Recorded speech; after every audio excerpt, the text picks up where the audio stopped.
కార్తీక పౌర్ణమికి 3 రోజుల ముందు, అనంతరం 3 రోజుల తర్వాత దేవాలయంలోని శివలింగంపై సూర్యకిరణాలు కొన్ని నిమిషాలు అలా తళుక్కున మెరుస్తాయి.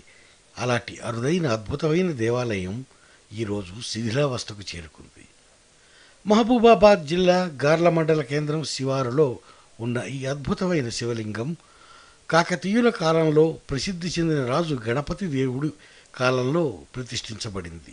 అప్పుడే ఈ శివాలయాన్ని కూడా నిర్మించారు. ఒకప్పుడు దేదీప్యమానంగా వెలుగొంది ఇవాళ దారుణమైన స్థితికి ఈ ఆలయం చేరుకుంది. అయినా పట్టించుకునే నాథుడే లేడు. వర్షాకాలం వస్తే చాలు పైనుంచి నీరు శివాలయం అంతటా కురవటం, ఈ దేవాలయం అంతటా నీటితో నిండిపోవటం జరుగుతుంది.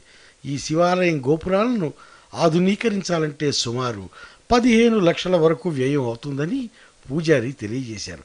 దాతలు ఇచ్చే 1000-2000తో ఆధునీకరణ అసాధ్యమని ఆయన ఉద్దేశం.